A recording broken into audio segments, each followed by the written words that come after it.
Hello! Hello, guys, and welcome back to another episode of Ambition After Hours. We are happy to be back. The weather is nice. And today we're jumping into a pretty interesting topic. If you are an entrepreneur or someone maybe even in freelancing, you're going to want to stay tuned for this.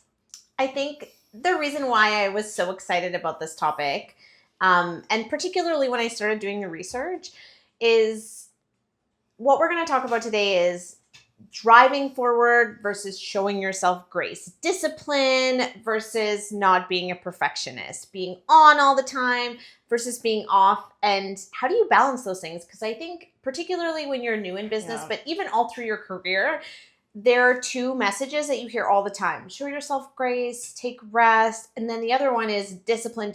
Like, to be successful, you have to drive forward. You have to have a system. You have to do the same thing every day. You know, no complaints, no excuses. So are both things true?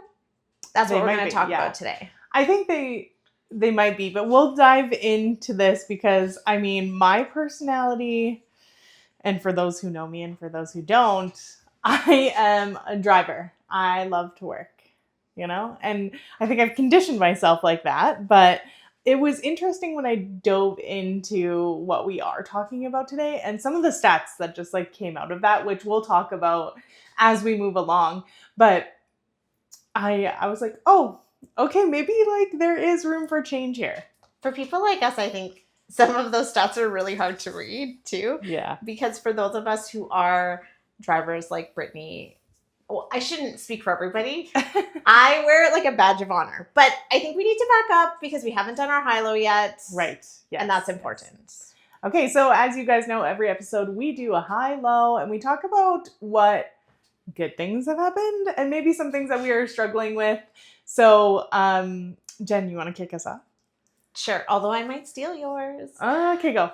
So my high this week was that we had our first Girls Golf Tuesday, which is actually how this idea of Ambition After Hours started in the first place. For sure, yeah. And our sign is up. So go to River Ridge, play the front nine, go to the ladies' tees at hole number 7. Take a pic and tag us. We're so excited. The sign looks so good. And since that course and one Tuesday is what gave us the idea to do this in the first place, I couldn't be more excited that now our sign is there. Yeah.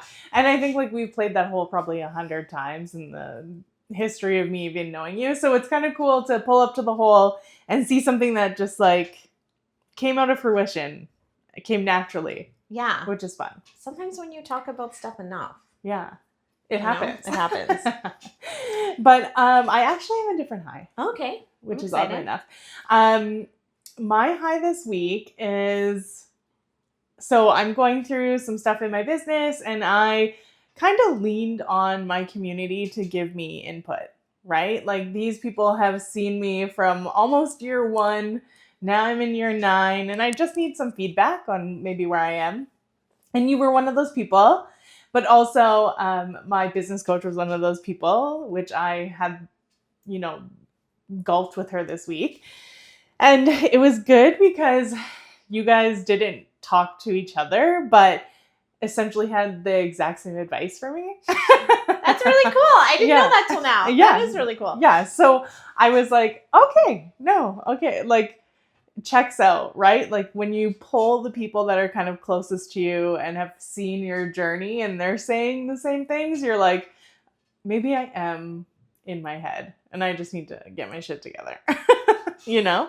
So I'm appreciating the community and the relationships that I've built thus far. And so that was just like a really good high for me this week. Awesome. Yeah. And what's your low, though? Well, Brittany said I can't use Outlook anymore, which is so rude. We're not talking about Outlook. We're not talking about Outlook anymore. Microsoft will cancel us. Yeah. They're like, stop. You know, my low actually really relates to this topic. So I've been working on something that used to come very naturally to me. I love morning, and in my 20s, 30s, like as I progressed through my career, I had this really good habit of getting up at between 5 and 5:30, usually 5, going into my Peloton room or going for a workout, moving my body, getting all of the stress and irritation out, and then starting my day. And I feel like a total failure because I cannot get my ass out of bed when my alarm goes off. I was never a person who hit snooze. And for the last year, it's been like 100 snooze. And then I wake up feeling cranky. My first action of the day is to break a promise to myself. And every night I write down, tomorrow I'm going to get up on time. And then every morning I don't do it. What the hell is that? Anyway, I'm very frustrated about it. I will find a way to keep that promise to myself eventually. But right now it's just like this, it's just this irritating, Yeah, I get it. easy, something that should be easy that I just can't get my shit together enough to do.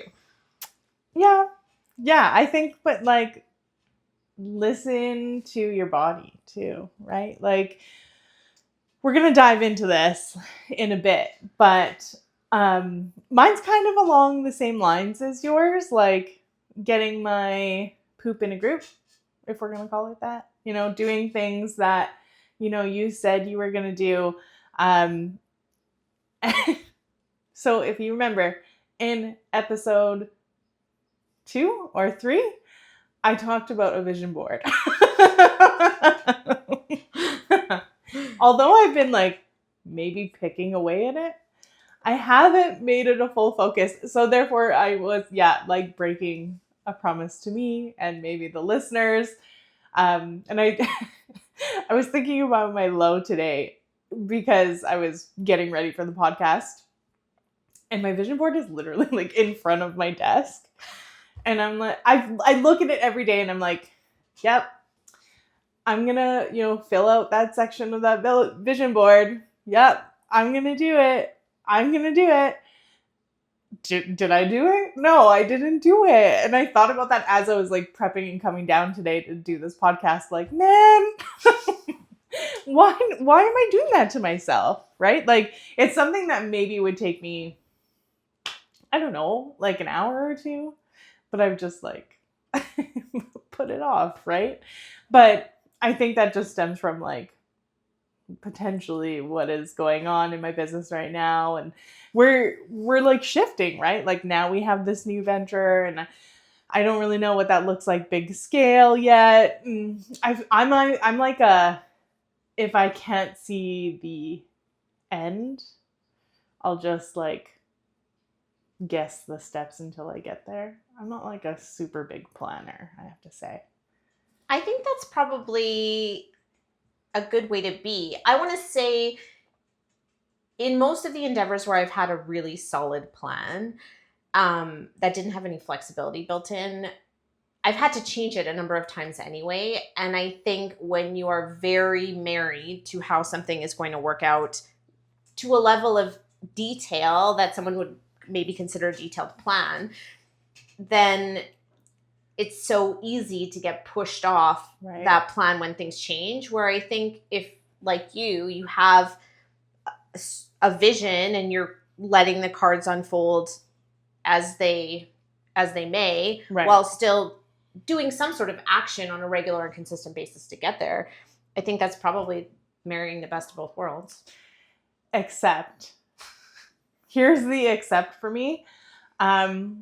One thing about me is if I speak it, it will happen.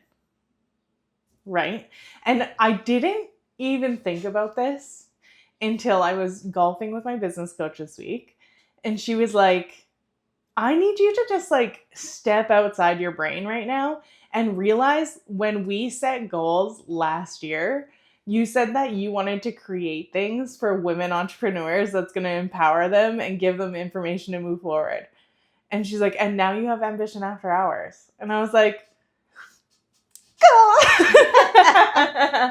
So I think these things, like, although everything kind of starts small, right? Like, you don't walk into like maybe most of us, we don't walk into like a super successful business or a super successful podcast or blog or whatever audience.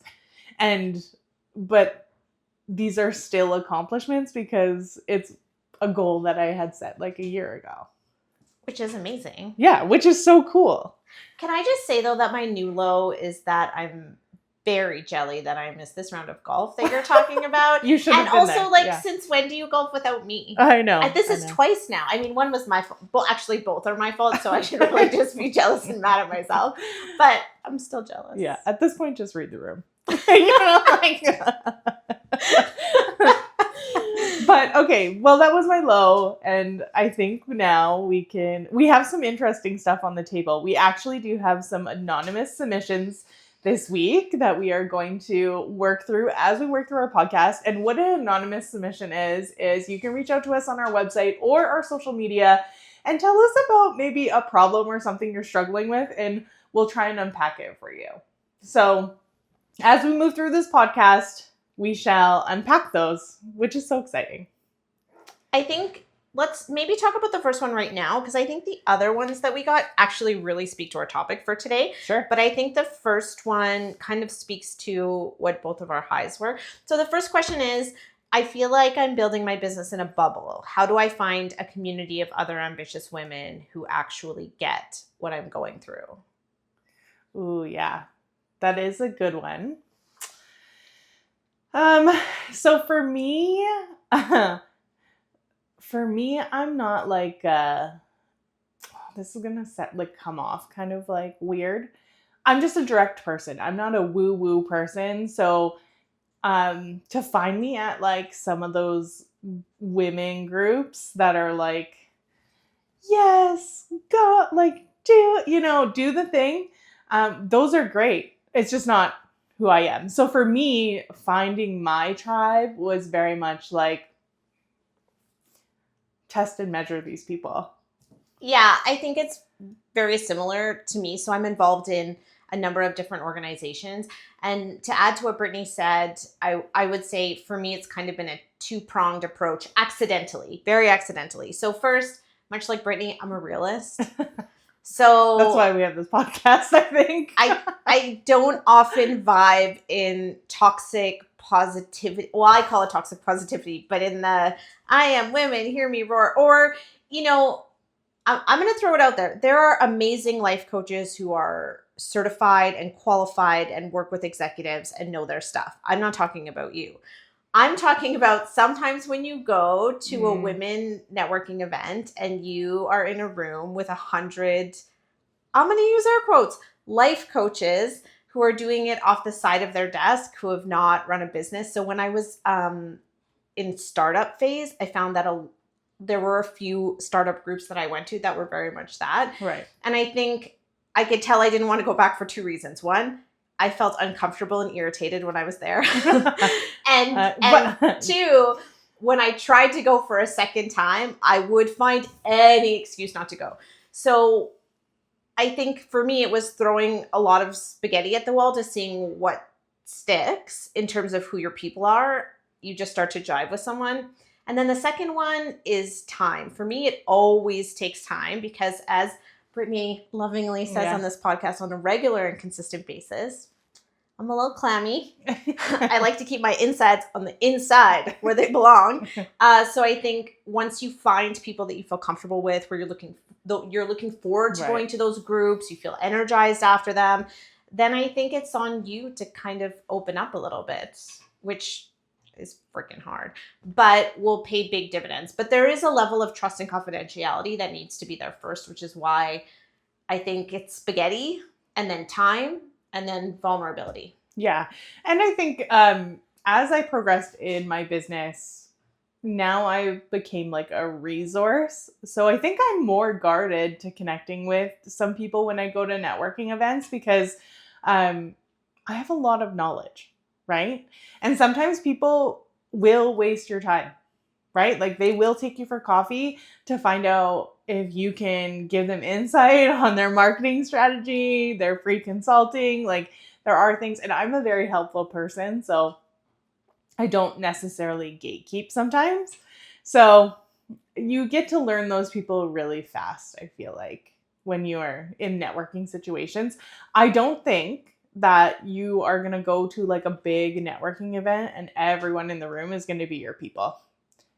And I think sometimes social media, like when people are advertising their networking events or their speaking events and stuff like that, I think it comes across as like, you're going to come here and everyone in this room is going to support you 100% and everything's going to be hunky-dory. That's not reality. No, networking is for selling, right?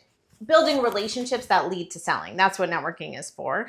I think when you're looking for your group, your support system, your own personal ecosystem as a female entrepreneur, you may meet that person at a networking event, but I don't know that that's the activity that would necessarily build that relationship. Yeah, build that relationship. Yeah. I think it happens outside of those type of events, because at those type of events, we're best face forward. It's the whole point. Yeah. You have to get someone on the golf course. No, yeah, on the golf course, on River Ridge, at hole number 7, taking pictures of our sign. That is where it will happen for you, my friend. No, but I think you said something really good where you're like, you have to vet them and there has to be a level of confidentiality. Like, I think we've hit that point where I can just say it. And you're like, I'm not going to say anything. And I appreciate that so much, but it does take time. So if you feel like you're spinning your wheels and meeting so many people or going to so many events, because I mean, there are kind of bigger, like rah events in our city, but I think half the people that go to those don't realize it's a sales funnel. Like, that is the top of the sales funnel, is like you to attend the event and then them to sell you the high ticket item after. And they do it in a way where it's very smart, right? Like, oh, for sure. Yeah. But I don't know if you're going to make like super hard connections at these things.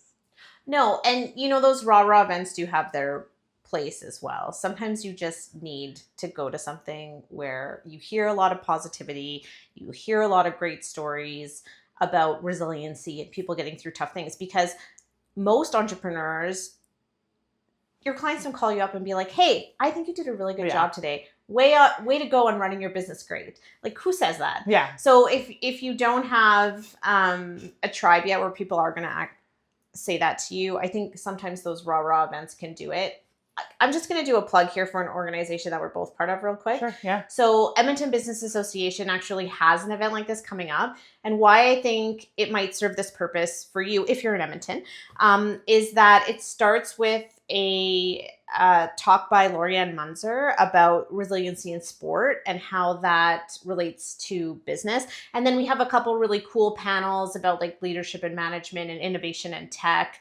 So in that kind of setting, you're really going to just kind of get a boost in your drive, I think. I mean, you'll learn a ton of information as well. But for me, part of what you might be looking for is sometimes we just need a little push, a little, oh yeah, I am on the right track. And so sometimes an event like that has in the past served that purpose for me, for sure. Oh, for sure. And I do think they're important for pivotal, maybe light bulb moments, right? Yeah. Because sometimes you could hear the same thing a million times and it takes one different person to say it. And you're like, oh, duh. Like, yes, okay, let's go, right?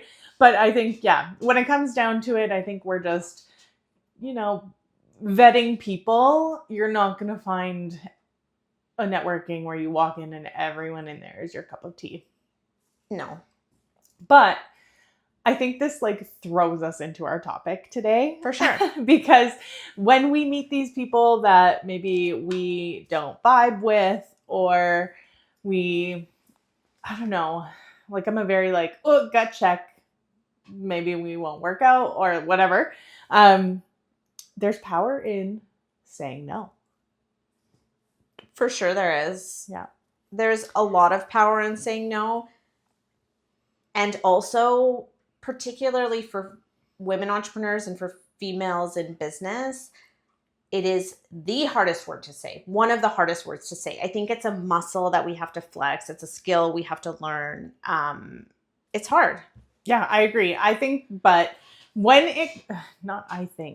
I strongly believe that when you, if you listen to the last episode, you know that correction, but I strongly believe that when you leverage the word no, you start to build empowerment. in yourself, right? It teaches you how to set a boundary. And if you are a woman who kind of maybe sucks at setting boundaries, it's an easy way to start. No doesn't have to be like, no. It's all in your delivery, right? I don't think I have time for that right now. I have other deadlines. I will get back to you when there's a better time. There's softer deliveries than just no. For sure. And to help you in making those tough decisions to say no, let me give you a couple statistics. 62% of female entrepreneurs admit to feeling overly stressed or burnt out. That's from the 2022 Women Entrepreneur Report. 42% of women have thought about quitting completely due to feelings of burnout. That's Harvard Business Review in 2021. Here's one that I found really interesting. So 1 in 3 women are working 50 or more hours a week. And of those women, less than half of them feel financially secure in their business. So we're pushing, we're saying yes, we're working the hours, and we're still not feeling financially secure in our business. I thought that was mind-blowing. I totally understand that. And I think the reason why I want to say that here is because there have been lots of points in my career where I have felt very financially unstable. And I'm an accountant. As I was growing this business and I was working all the hours and I was doing all the things. So if that's you, you're definitely not alone. You are definitely not crazy. It is something that's very prevalent in female entrepreneurship. Yeah. And I think I also have a stat. Just in general, not like involving women entrepreneurs, but 60% of entrepreneurs are burnt out. That's a lot of us. That is more than half of us that we're just like, I'm tired, Grandpa. Like, I'm just over it, right? So I think when we think about giving yourself grace and you think about saying no, it's almost a psychological benefit at that point. Like, it's almost self-care.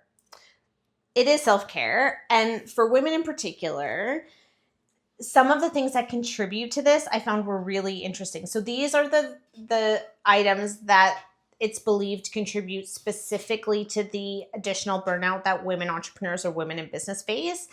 Let me just read out a few. So I think one that we all know is the double shift or human caregiver type pressure. So specifically, women are more likely to take care of aging parents. They're more likely to take care of young children. So in addition to the pressures of our business, we also usually have a lot of at-home responsibilities. Here's one that I think just a mindset shift could get rid of some of our burnout. So one of the contributing factors for burnout in women is chronic undervaluing. So women founders often felt that they needed to work twice as hard for half the respect, especially in male-dominated industries. So some of what's contributing to our burnout is how we see ourselves, what we say to ourselves when we look in the mirror, whether or not we're congratulating ourselves on our success, whether or not we're placing value on the things that we do well. And maybe, okay, so as we're unpacking this, I actually have to just roll off for a second. I think I'm hitting burnout. Like, a lot of these are things that I'm thinking, right? And when, shout out to Jess for saying hey, can you just breathe for a moment and step outside yourself and just look at all the things that you've been accomplishing? Because as an entrepreneur, I have a really hard time doing that. And case in point from your For point sure. there. For sure. I mean, I just said that stat about quitting too. And I think last Tuesday we had an amazing time at golf. And then we were sitting there after with a group of other women entrepreneurs, actually, because there's 4 of us, because that's how golf works. I don't know why I'm explaining how golf works. And we were sitting there talking about the podcast and some things we were talking about and how we've kind of all thought about quitting. And lately I've been talking a lot about how, I could probably sell cars. Oh my God. I feel like I would be okay at selling cars. If I just needed to quit. Maybe I could sell cars. Maybe I could be in the finance department at a car dealership. So, and that's just recent for me, where I've gone through a lot of change in the first 5 months of this year, which has been challenging and freaking difficult. And I've been like, what other skill sets? What skill sets do I have that would apply if I didn't want to run things anymore? But I think as a business owner, well, at least for like me, and I'm sure maybe some of you, there are a couple of points in your business where you're like, well, what else am I going to be good at? Because I don't know if this is going to work out, whether that's like right when you're starting or, further down the road. Intrusive thoughts, I think, is what maybe we can call those. And they are contributing to our burnout. So it does kind of actually, play into that first question. You need to find people who you can sit down at a table with some nachos and fries after golf and be like, hey guys, totally. Do you think I'd be good at selling cars? I think my response to that was like, selling cars? What? Like, where are we going here? But I think we're not telling you to like say no to everything, because I think it comes down to balancing grace and discipline and realizing maybe like key points or seasons in your business when you should be giving yourself more grace and when you should be giving yourself more discipline. And I have some like key points that we should maybe talk about, because I think when we think about doing discipline in our business versus doing grace, it automatically goes back to, oh my God, I have to work those 50 hours a week or whatever that stat you just had was. Like, I need to overwork and put things in. But I think it comes down to like, what do you have going on, right? If you have a hard product launch, like, dig in. It might be tiring. But if you know that, a February is a slow month for you, take that with grace. Yeah, I do want to talk about that too, because I do think that discipline, we can all do hard things, doing things we don't want to do, and sometimes pushing ourselves to the limit is what's required from being a founder. I have some interesting kind of quotes and stats around that. For example, high achievers work more hours strategically. So top performing entrepreneurs often work between 60 to 80 hours a week during the startup or scaling phases. So that was Kaufman Foundation and Inc. 500 Founders study. Yeah. The interesting also thing that I wanted to say here is athletes, founders, CEOs often cite peak push phases, not an endless grind. So I think it's important for me when I'm consuming content or out in the world, particularly now, I think because we've come through COVID and there are a lot of us that are burnt out, I feel overwhelmed by the amount of push to rest. And maybe for me, maybe that's something I need to do. But what got me here was the 60 to 80 hour weeks. What got me here was the drive. What got me here was saying yes, even if I didn't want to. So when you are in a phase of your business where you're grinding and you're pushing and you're getting all this rest feedback, I think that can be really frustrating because it kind of feels like bullshit. And at certain phases of your business, it totally is. It's totally bullshit. Yeah. When I feel stress within my business, that is when I work the most. And I want to just like preface, like, I'm sure we all heard of the book, The 4-Day Work Week or 4-Hour Work Week or whatever it's called. Yeah. And he said, 80% of your results will yield from 20% of your work. And I'm like, did I just waste a whole shitload of time when I could have got the same, 80% results? So, one, that's theory. Two, if you are going to follow that, 80% of the results come from 20% of your work, and only work, 4-hour day or 4-hour week or whatever. Right, yeah. The premise would be that you know exactly what that 20% is. You can multiply it without any of the 80%. I mean, come on. If a staff member comes into your office and they want to waste half of your day because of whatever they have going on in their life. I don't know who listens to this, so I'm going to keep it real high level. Not saying that happened to me. Just saying. If somebody wants to talk to you or a staff member needs you or one of your clients needs something and you know it's not going to generate 20% or 80% of your results today, that doesn't necessarily mean you can just not do it. Yeah, right. Sometimes we just have to do the thing even though we know it doesn't provide any value. Yeah. I also wanted to just talk about key things that if you're like, should I push or should I chill? These are key indicators that you should push. It's missed deadlines, late projects, procrastination, push. Customer feedback. Yeah, customer feedback's another one. If your inbox is like 100 unread emails, push. Okay? Like, push. Yeah. But I think if you were sitting there and you're like, oh my God, I'm overwhelmed. Your mind is racing. You're not sleeping at night. You're waking up and you're thinking about work until like the morning. That is a sign that you're like approaching burnout or like right at burnout. So I think you need to hard break and give yourself grace there.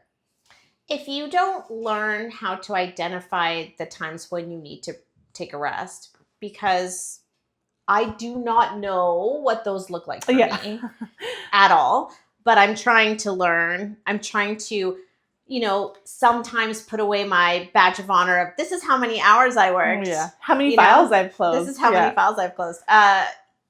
Because for a lot of my life, that was really important to me. Oh, yeah. To be the first one in the office, the last one to leave, all of that. And at certain phases of my career, and now again, that is important. But for me, if I don't figure it out soon, my emotions and my body are just going to tell me. And this happened to me a couple weeks ago. I stayed at home to work from home on a Friday so that I could push through some deep level file review that was going to take all my concentration. Right. The files weren't ready for me to review. And then there was a crisis with the client payment and on and on and on. And so I'm now at home, which always makes me feel like things should be going better and I should be productive because I have no interruptions, getting all of these interruptions. And so I'm back and forth on message with a team member. And this team member says something that, was mildly inappropriate and mildly insulting.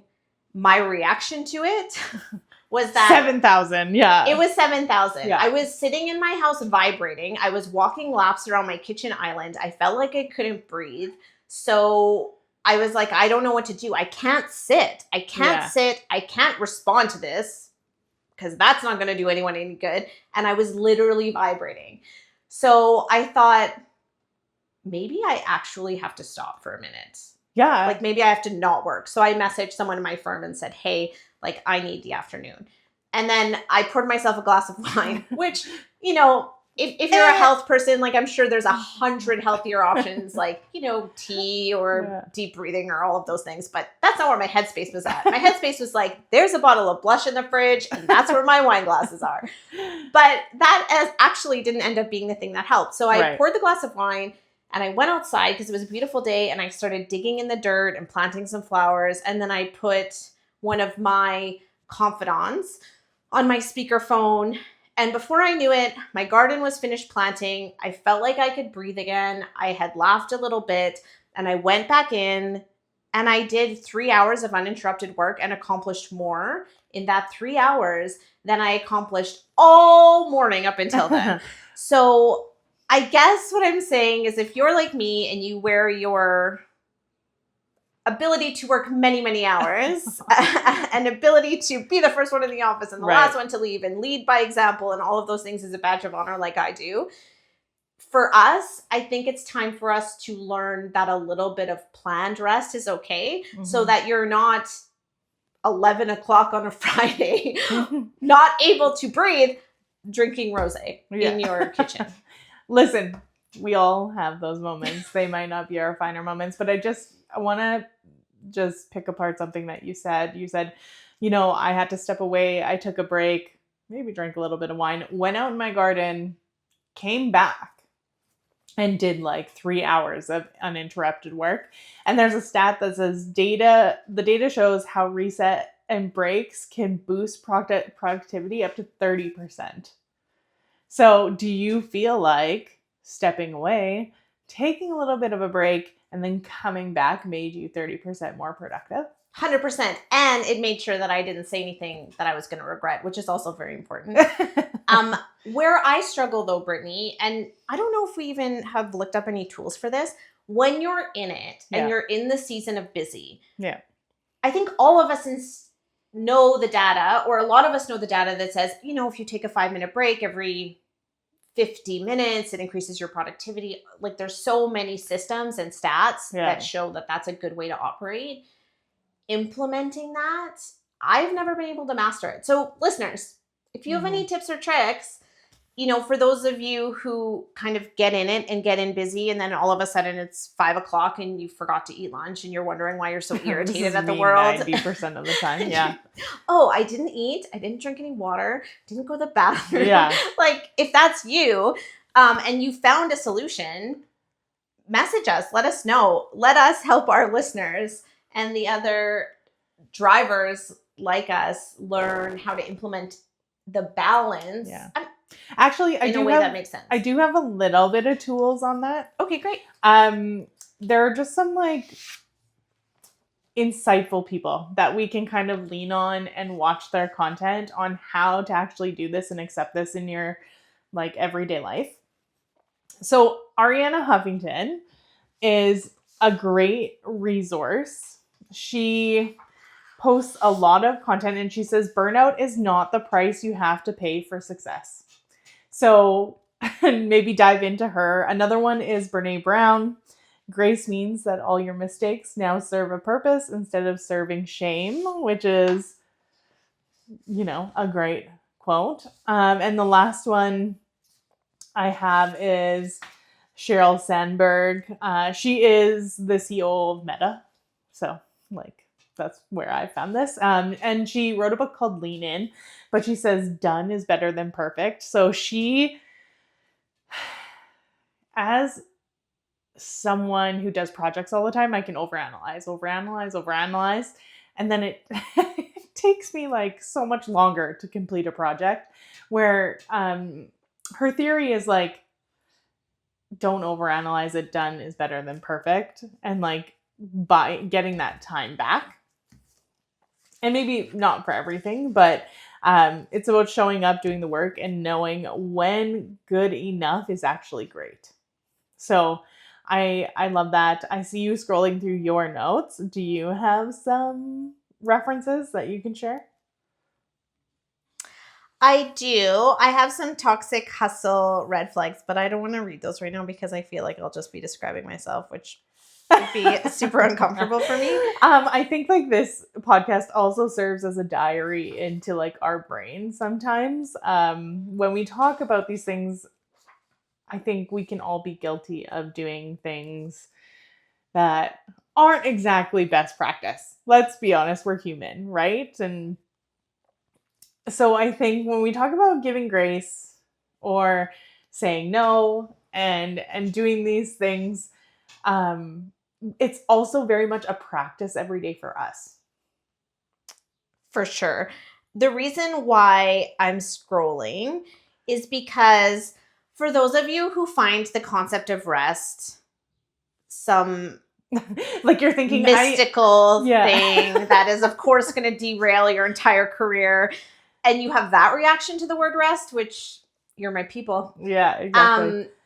How I've been trying, and slightly successful, to lean into this kind of rest function is to use, ironically, discipline and habits and systems to try to get me there. For example, this last week I've been focusing on making sure that I'm reading, because that's how I turn my brain off. TV doesn't do it. Nothing does it, but reading will do it because I have to be focused to do that. Taking my vitamins, which you think would be a super easy thing to do every day, but I needed to have some wins and to start to build some confidence in myself. Yeah. So I'm trying to use grit and discipline to act my way into better thinking that taking care of myself is going to be important. So for those of you who are like, oh, I'm going to discipline my way to rest, which, I know sounds ridiculous, but that's 100% where I'm at. Yeah. There's some good books that are really good for that. So for example, Atomic Habits by James Clear is very long. And if we're being honest, it's kind of a boring read. Don't listen to it. For sure read it because listening to it is way worse.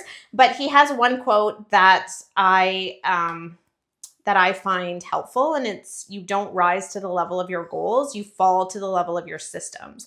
So if you're having trouble building in rest and making a conscious choice to do it, which is not something that I do easily, my way to trick myself into doing it is to try to build a habit, an atomic habit, something that I absolutely do naturally every day. It just becomes part of my life. I don't have to think about it to build in these good habits. So for me, balancing discipline and rest, or grace and grit, is about disciplining my way into grace, or driving my way into rest. And I think for me, approaching it that way helps me reconcile that how I got here was discipline. So maybe how I can get there is discipline. I know discipline works for me. Yeah. So maybe I can use that to build in more rest and say more no. We should probably circle back to that because I don't know that we talked enough about saying no. But yeah, so for me, that's what I thought I'd try. And so far, I'm like literally just a week in. So let's not, be too excited. But so far, I have been having some success, at least in feeling like some of my priorities now are personal. And some of my priorities feed my health. Yeah. Not nearly all of them, but hey, I read a book and I took some vitamins. And up until now, those two very simple things were not happening. So, I've been able to discipline my way a little bit into some things that I would consider restorative. Yeah. But I do think that is a great point, because now you are practicing self-awareness. And I think self-awareness is a big key to giving the grace, saying the no. You have to be aware of actually when to do it and when not to do it. Like we talked about those key indicators of when you should push or when you should chill out. But the self-awareness is something sometimes I think we all lack when it comes to working in your business, right? Because your business becomes a part of you. It becomes a part of your heart, your personality. So you want to feed it good vitamins and water, and it becomes almost like a living thing sometimes in your brain. So to be okay, no, I am separate of my business, and my business needs me to take the vitamins, read the books, drink the water, so I can keep it thriving, right? We need to, again, self-awareness, step back and look at that. And I think we also need to notice the business gains that come from the personal priorities. The reason why I say that is because for a lot of our listeners on this podcast, right, yeah, I think a lot of them are in the drive phase. They're in the startup phase. They're in the everything is my business phase. But maybe some of them are, past that phase and in a place now where they don't know how to scale back. And so I think we have to notice, particularly if we're business focused, we're business driven, all of us love and are passionate about what we do. It's a big part of who we are. That's why you're listening to this podcast. That's why we're founders and entrepreneurs. It's part of who we are. So I think we have to be very intentional about noticing how doing some of these things, that rest, self-care, I hate that phrase, but self-care, how all of those things actually do feed our business. Because if you don't notice, hey, this week I didn't bite anyone's head off.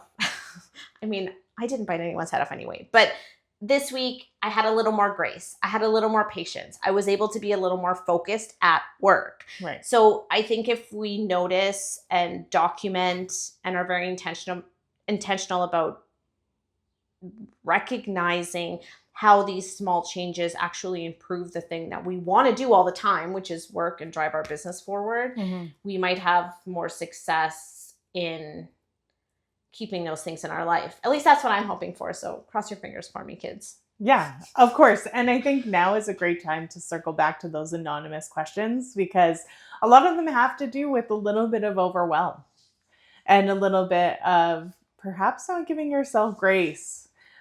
We have one that says, I'm wearing all the hats. I'm marketing, I'm admin, I'm sales, I'm delivery, I'm exhausted.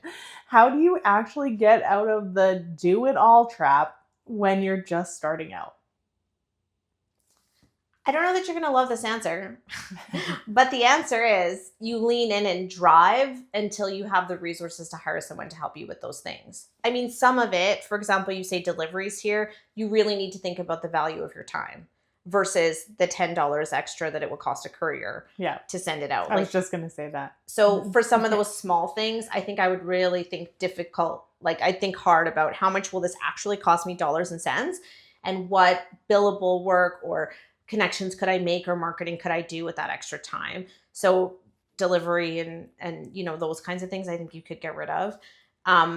But if you're in the opening phase, like we said, right, when you're in a scaling phase or when you're in a startup phase, 60 to 80 hour weeks, feeling like you're doing everything means you're doing it right. I mean, there are some things on this list that we could get rid of.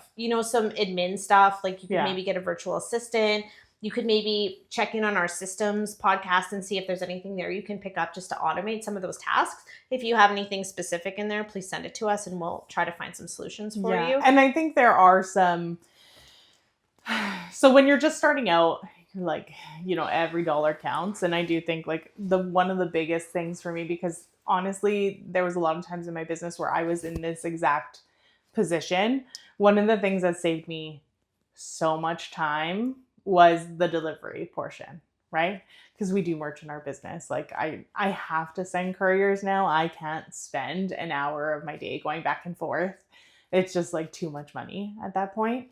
But if you are in a startup phase, there are some like gig work websites that are fairly cost effective and you can actually get a lot done. Yeah, that's very true. Like Fiverr, I think is one of them. Fiverr, Upwork. There's a lot of them. So yes, what that means is if you are a type A like me, it is a little bit of like relinquishing control, but it also is going to save you time. For sure. And let's just talk about the time money curve for a minute. We talked about this a little bit in the marketing podcast. Yeah. But when you're starting out, you have lots of time and no money. So you do everything yourself because time is the resource that you have available. It sounds like perhaps you've grown to a point now where time is no longer the resource you have available, but likely you have a little more cash flow in your business budget to work with. So I think it's important that we always be thinking about that time money curve, because as a founder, we can't make any more hours. So if you're at the level where there is no more hours to give, then it's time to start maybe injecting some money, because now you'll have that money and change where you are in the time money curve. Yeah. And I think like as entrepreneurs, we can be, when you're first starting out, you can be greedy, right? Like you want to see the bank account grow, but at what expense, right? Like, are we sacrificing the self-care, or are you overworking to burn out? Because at the end of the day, remember, your business isn't going to run without you. If it's a startup and you're doing all the hats, what happens if one day you were like, actually can't do that? And that's a scary thought for any entrepreneur, but I think that's enough for me to be like, yeah, you know what? I'll spend the $10 on the courier. Like, I will take that back. But we have one more question, and it says, I said yes to a client who is now draining my time, my energy, and joy. but I'm scared to fire them. How do I handle this without ruining my reputation? Yeah, so I've done this a couple of times in my life, and it's never easy, but it's always paid me huge dividends. And I've done it in two ways. So sometimes clients outgrow me. They have needs that I can't meet. Right. In a technical field or in any field, there's a certain kind of size and type of client that really fits well into what you do.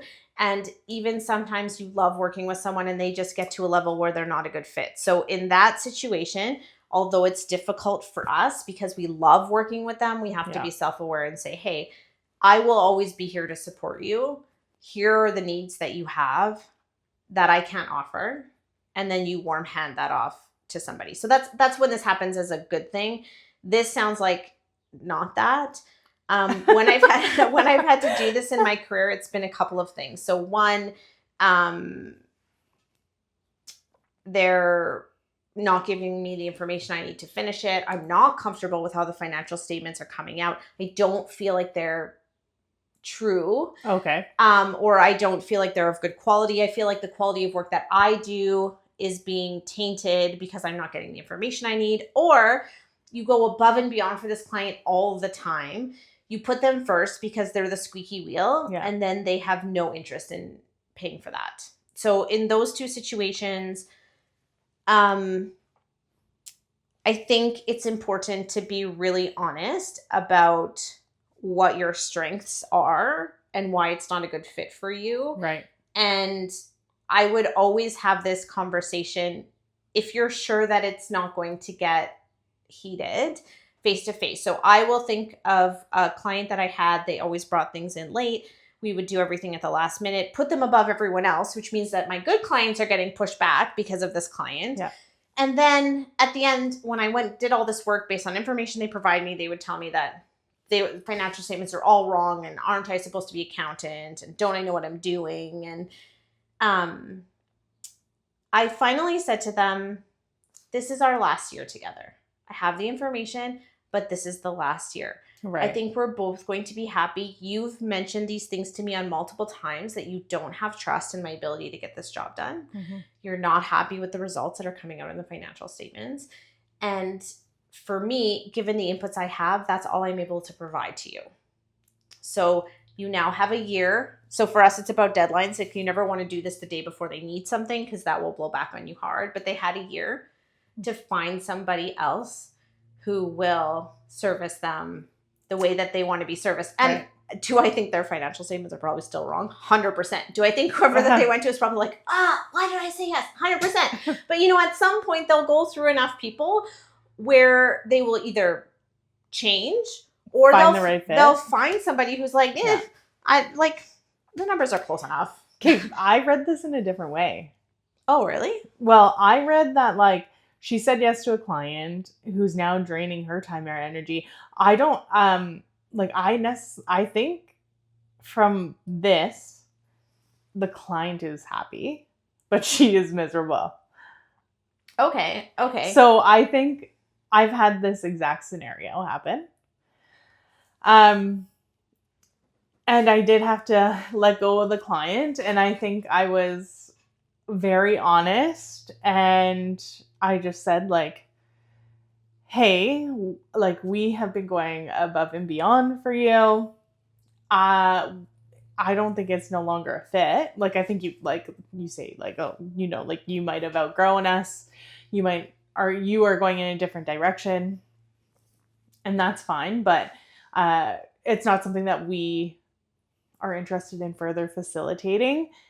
Granted, it was it was probably ripping off a Band-Aid for the client, and I think she was pissed a little bit. But after some time, we reconnected again, had a good heart-to-heart, and we're kosher now. I don't think it's going to be anytime you do this, I don't think it's an easy see you later, I think it's gonna be hard regardless. And maybe that just comes with okay, you're the entrepreneur, pull up your pants, this is what you got to do, and just get it done. For sure. I I also wonder if you're not billing enough. So I once had a business coach who said, go through all your clients and label them A, B, and C. And for the ones that are B and C, think to yourself, what dollar amount would make them an A client? If they're willing to pay, let's say you're charging them $500 a month for whatever it is that you do, and they're taking the work of $1,000 client. If they were paying you $1,200 a month or $1,000 a month, then you'd be okay. Yeah. You would feel differently about it. I mean, provided they're respectful and, they're ethical. Like, they're a client that meets your values. They're just draining you. Yeah. Because maybe they're not paying for the value that they're getting. You could also try that. List out all your clients and be like, hey, what would it take to turn this client into an A client? And the ones that you don't like, there's no amount of money that will turn them into an A client. Unfortunately, so sorry. Don't worry about that. There'll be some C clients where you're like, nope, yeah. they could offer me a check for $1 million and I just cannot anymore. And then, you have these conversations, but you might also think, depending on where you are in your business and, hey, like maybe they just need to pay for the value I'm giving them. And then it would be a win-win. Yeah. Or just say no. Like, at that point, I think if they are taking your time, money, and joy, anything new, just say no. Draw those boundaries. Give yourself grace. For sure. I think too, when you're new in business, I don't know how long this person has been in business, but let's say 1 to 5 years, because that's where I struggled with this the most. You want to say yes to all the clients. Sometimes you'll be in an initial consult meeting and you'll hear some red flags and you'll think, I'm new. I want to grow. It's fine. I can do this. I can say yes. I can drive. I can do all the things. Yeah. And then you spend the next 5 years, or hopefully you learn much faster than I do, wondering why you ever said yes and subjected yourself to this. So I think the more times that you have clients like this, the more you learn about, the things that you love to do, the things that you don't love to do, kind of where your niche is, the kind of personalities you work well with, all of those kinds of things, the easier it will be in those initial meetings to be like, what? Let's say you're in social media marketing. You know what? This is not like a fantastic client for Fox and Forth, but I know of ABC social media and they actually specialize in your industry. Would you like me to set up an introduction for you? Right. Yeah. And it's good to have those relationships with people that, not that you're like sending them crappy clients or anything, but like maybe it is just a specialty issue, right? For sure. Like for us, some personal tax returns, I cannot charge them and don't think they should pay what it takes to do their personal tax return. Right. Do they want to do it themselves? No. Should somebody help them? Yes. Can that person be me? No. So I've developed a relationship with a firm, actually at a firm, McMurray. They do all of their stuff virtually. They're very good. Where I say, hey, you know what? This isn't a great fit for me, but this firm I think would be a great fit for you. Right. And they know that I've made the recommendation. I'm getting really good feedback. And so in that case, it's a win-win-win. I don't have to do work that doesn't work in our, in our business model. Mm-hmm. And then this other firm who specializes in that business model gets great business. And the client gets the best possible service for what their needs are. Yeah, totally. And I think, maybe we skewed a little bit far from the question, but now we're circling back and it's your favorite time of the podcast where you do your lovely recap. Okay. Here's the recap. So 1, no is a hard but important word to learn. And sometimes no is actually doing something great for that person. So you don't necessarily have to think of it as negative. There are win-wins when we use the word no. 2, rest is important. And building in things that serve you is important, but not in every season of your business. So it's not balance. It's a seesaw. I actually heard someone say that just the other day at a networking event. If you're in a season of hustle, you're in a season of hustle. But that should be a season, not forever. And then 3, discipline and grit has its place. And sometimes you can use discipline and grit to build good rest habits into your life. So I think if I was going to do an overview, it would be that it's not a balance, it's a seesaw, and use whatever strengths you have to build a system that works for you to take care of yourself in whatever season of business you're in. Exactly. Well, guys, that's a wrap on this episode of Ambition After Hours. Like I said, submit anonymously through our social media or our website. We look forward to hearing more questions about your hardships and your wins. Okay, see you soon. Later, Gators. Bye.